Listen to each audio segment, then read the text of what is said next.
October 11th, 2004, 10:21 p.m. Subject: New job. Hi everybody. Here we go. It's Danny's first live journal. Well, it took me long enough. I just needed a reason for one. My life is pretty boring for the most part, so I try to keep a diary going. Felt like too much work. But whenever I get a job, like over the summer, I always have these great stories to tell. Like when I worked as a lifeguard for the Highland YMCA outdoor pool, or at the public library last year. You wouldn't think you meet so many weirdo people or end up on crazy adventures, like raccoon hunting with the drain net. But it happens to me all the time. Well, this time, I'll be sure to write them down here, because I have a new job. That's right, it's all part of Danny's genius plan to pay for Christmas. I want to give my friends and family nice things this year, so I took a babysitting job at a house 3 blocks away. Babysitting. Yeah, I know, it doesn't sound like a steady job, but this one is different. The Ellisons are both full-time working parents, programmers at some big tech company downtown. When big deadlines get close, both of them have to work hella bad OT hours, and they need someone to watch their daughter Linney from 5 to 10, Monday through Thursday. That seriously cuts into my downtime after school, but it's worth it. I keep telling myself that. I went over tonight and met Linney and Mr. and Mrs. Ellison. They look like total geeks. Their living room has a big screen TV and also a table with 2 PCs and a bunch of other gear like DVD burners. The place is cold. They must like to run the AC a lot to keep their hardware from overheating. It's like that in the school computer room all the time. Linney is 8. She's quiet and shy, but she has the cutest crooked teeth smile. She likes Nintendo and Barbie. I think we're gonna get along fine. My first day is tomorrow. It's so weird to have someone's house key on my keyring. Guess my references were good enough for them though. Wish me luck. Danny. October 12th, 2004, 10:55 p.m. Subject: First night. Whew, I'm back. First night babysitting was pretty easy. I got there a little before 5 and met Kathy. She's the one who takes Linney home from school. She has a boy who goes there too. She knew Mr. and Mrs. Ellison when they lived in Chicago and helped to find a place here. She was in a hurry, I guess, but she seems kinda rude. She told me to be on time so I don't have to wait for you. I was on time. I was early. Linney was still very quiet, but she doesn't know me, so that's okay. We played some Nintendo, and after dinner, she wanted to play house. She has a dollhouse in her room. It's really cute. I grabbed a Barbie doll and started to play with her, but she told me Barbie wasn't the right size for the house. It's true too. Barbie is just way too tall. See what long legs get you sometimes? But Linney doesn't have any dolls for the house. She says it doesn't need any because it's just a house, but I think she secretly wants some. If we get along, I might add that to my Danny Christmas list project. I gotta remember to take a jacket with me next time though. It gets way cold and I didn't find the thermostat. I was gonna say something when Linney's mom and dad came home, but when they showed up, they just looked so tired. I don't know how they worked such crazy hours. I got my money and told them I'd be there tomorrow. So that was it. Pretty uneventful first day. Off to bed. Danny.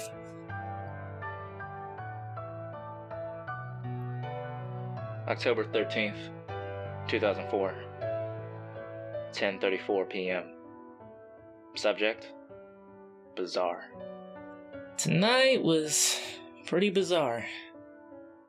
Linney spent most of it in her room playing quietly, which was okay for me since I had to finish my American history paper.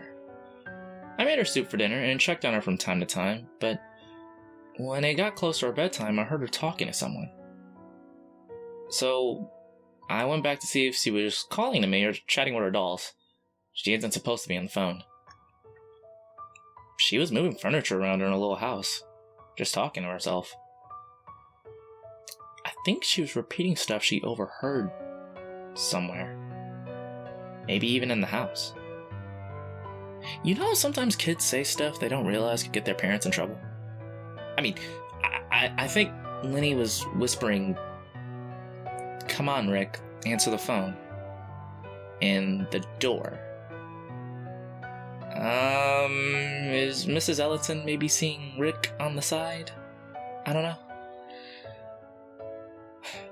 Well, when I tucked Linney into bed, I asked her what she was saying before, and she just shrugged and said it was stuff she heard. When I asked where she heard them from, she said around. We'll see if the plot thickens tomorrow night. Off to bed now. Danny. October 14th, 2004. 11:02 p.m.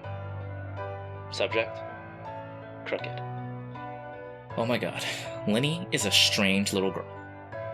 Last night, it was weird phrases. Tonight, it was a rhyme or some children's song. Something about a crooked man with 6 pants, I don't know. I mean, she can be cute and smiles a lot, but I worry she doesn't get enough attention from her parents.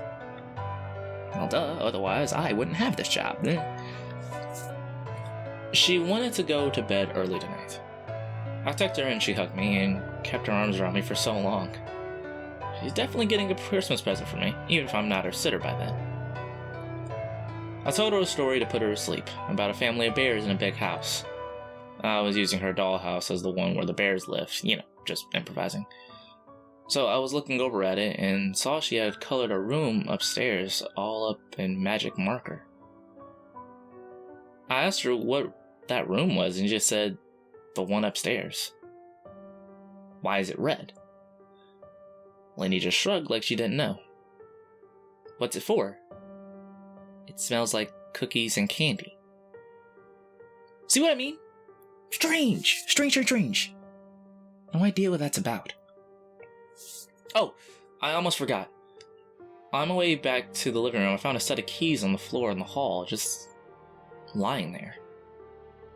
I was like, what the fuck? They weren't mine, and the house keys didn't work on the doors for the house. I don't know how I missed them before. I think they belonged to Rick. Anyway, they have one of those grocery keychain cards on them. So I took them. Maybe I should have handed them over to Mr. and Mrs. Ellison, but what if I'm right and her mom is having an affair and these are to her boyfriend's place? I don't want to get anyone in trouble. This weekend, I'm going to go to the store and have them scan the little key card for me to see who it is. I'll be a good Samaritan and nosy at the same time. John's little brother sacks at the one at Camelback, I think. I'll write if I find anything juicy about the keys. Danny.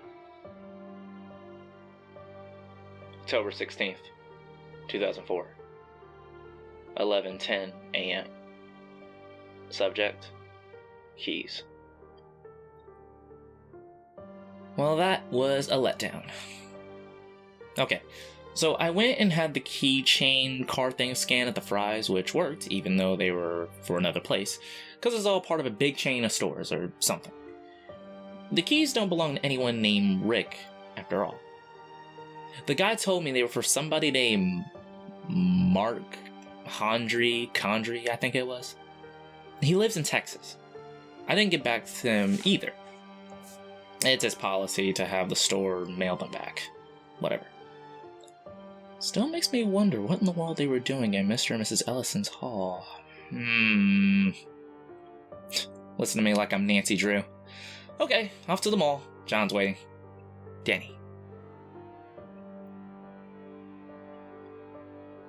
October 18th, 2004. 10:31 p.m. Subject: Back on the job. What a weekend. Let's see. I hung out with John, saw the Puppet movie by those South Park guys, and went lipstick shopping because I read this article about how lipstick is all undervalued now. Like, people don't wear it as often. And I love lipstick. Rebel. Tonight was pretty boring. Linney spent her as our usual self, and we spent most of the night watching TV. We watched Aladdin twice, and then it was bedtime. The house wasn't as cold this time, or Maybe it wasn't that bad since I brought a jacket and kept it on. Oh, and I burned dinner. That was frustrating because I know I said it for the right time. So I made PB&J sandwiches instead. Such a mom. No joking about that. I gotta tell you, this one weird part when I was cleaning up in the kitchen after putting Linney to bed, I heard what sounded like somebody barreling downstairs. Only there are no stairs in the Ellison's house. I think it was just the TV or maybe the garage door just makes it sound like that, because the Ellisons came in a few minutes later. Boy, they look tired. They could have used one of my special PB&Js themselves. I still don't know if I should mention finding the keys that belong to that Mark guy or not. Anyway, time for bed. Danny. October 19th, 2004. 10:48 p.m. Subject: why am I doing this again? Blah. I don't feel good. I've had a headache for half the night, just pounding on the back of my eyes. I've taken like 4 Advil already and it won't go away. Babysitting was a nightmare. I had 2 papers to write, plus lit homework. Plus, Tuesdays are workout days for me, but I got up late and couldn't work out in the morning, so I sort of squeezed in a 20-minute session after school. Linney kept singing that stupid rhyme all night. Drove me nuts. I swear, if I hear it one more time, I'll snap. I had such a hard time with everything tonight. The house got really cold at one point. By my ear ring. You know that high-pitched sound they use for the test of the emergency broadcast system? Yeah, my ear was doing that. I thought it was the computers at first. Did I tell you about the PCs in the living room? Anyway, they're always on. I went over and checked them out. The table is like a spaghetti bowl of cables leading off behind furniture or into the wall. Turns out, it's not them. The ringing was in my ear. But the Ellisons has some sort of monitoring program going on. All these numbers were scrolling like mad in a window. The program wasn't anything I recognized, but the file name was like temp test attic. I don't know. I didn't want to get in trouble, so I didn't touch them. It got warm in the hall. Linney and I stayed in there for a while. It also smelled good there. Like a bakery. I think the vents must be messed up in that house. Seriously, I don't know how anyone could live like that all the time. I want to quit. But I also don't want to hurt Linney's feelings. Maybe I should just suck it up. There goes that ringing again.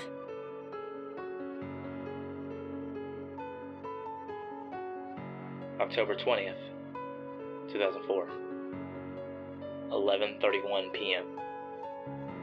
Subject: home, finally. It's taken me this long to feel good enough to type. I got home over an hour ago. If last night was awful, tonight was 100 times worse. I don't know where to start. I got there by 5, waved bye to Kathy, played with Linney some. The TV was acting up, so we had dinner early. I made some raviolis with pasta sauce, and it was good, but when I was taking Linney's plate, I thought I felt something touch me and it made me jump. And the bowl spilled on Linney's shoulder. She had pasta sauce in her hair. She asked for a bath, which was fine, but I had never given her a bath before. I was a little uncomfortable just because I wasn't familiar with the temp settings on the tub, and I didn't know how Linney's mom and dad would feel about it.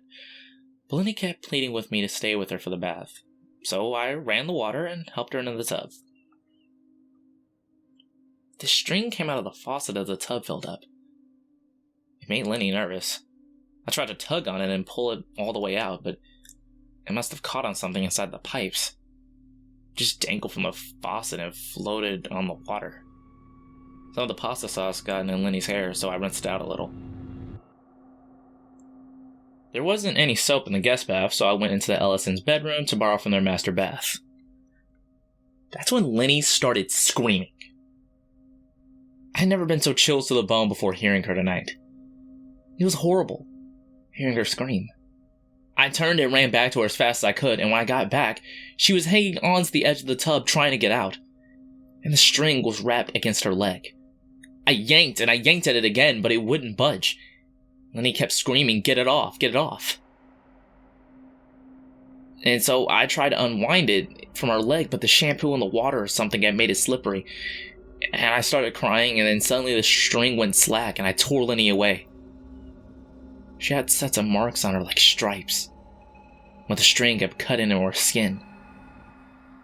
And when I went back with a pair of scissors, the string was gone, and the water had drained away. We spent the rest of the night in the living room on the couch, piled under 2 blankets and pillows under Ellison's bed. Linney eventually fell asleep. I was so worried about her and confused about what happened. I was a nervous wreck. But around 9 p.m., one of the PCs started beeping like crazy. I got up to check on it. An alert had popped up. It said, like that.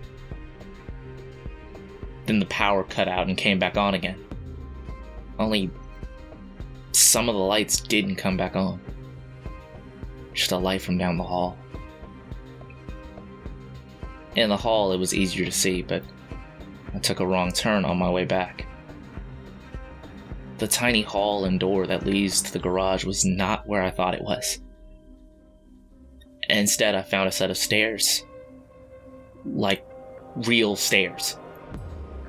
Going up. And it smelled like cake. Like right out of the oven. I felt so lost and strange, I can't explain it. Except, I didn't think the house had a second story. It's too hard to see from outside. I finally found a way into the kitchen, and from there went back to Linney, who was still asleep. It got real cold after that. When the Ellisons got home, I told them about the bath and the other problems, but I didn't mention the stairs. Then I told them I couldn't babysit anymore. I think I used schoolwork as an excuse. They said they understood, but I could tell they were depressed about it. I'm sorry, but I just can't keep doing it. Well, Mrs. Ellison asked me to please make it for just one more night, then they would get a new sitter over the weekend to start on Monday. She paid me in advance for tomorrow, too. I didn't want to say yes, I don't want to go back, but I felt so bad for leaving them on such short notice. And what if it's just me being a spaz? Like, I'm freaking myself out or something. Anyway, I told Mrs. Ellington, yes. One more night. I can do this.